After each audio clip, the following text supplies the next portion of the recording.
Presidentja e shtetit Gordana Silanovska-Davkova tashme i ka nënshkruar ndryshimet e kodit penal, të cilat të mërkurën u miratuan në kuvent, e për të cilat opinioni ekspert pati një sër vërejtjesh, veçanërisht lidhur me veprat penale dhe sanksionet për funksionarët. Platforma e organizatave qytetare i kishte dërguar shkresë presidentës, duke kërkuar që ajo të vendoste veto ndaj këtyre ndryshimeve. Megjithatë, Silanovska i ka nënshkruar ndryshimet dhe sqaroi se ka varrëtie në pjesën e dënimeve për funksionarët, por se këtë e konsideron vetëm si një zgjidhje kalimtare.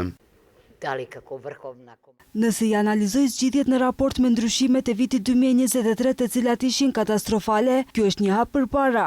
Jo të gjitha janë të mira, por pres që të miratohet një kod i ri penal. E di se mbi të punon një grup i kualifikuar dhe përfaqësues të BE-s dhe se kjo është një zgjidhje kalimtare.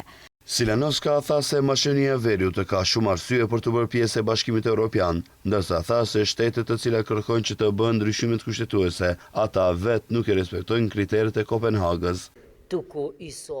Ne nuk i shkelim të drejtat e pakicave as të drejtat e njeriut, përkundrazi, shtetet të cilat kërkojnë nga ndryshimet kushtetuese nuk i respektojnë kriteret e Kopenhagës. Prandaj ne jemi gati për bisedime, jemi gati për dakordim, por mendojmë se precedenti në rastin ton do të sjellë sfida dhe precedente të reja, por ajo nuk është e mirë për Bashkimin Evropian.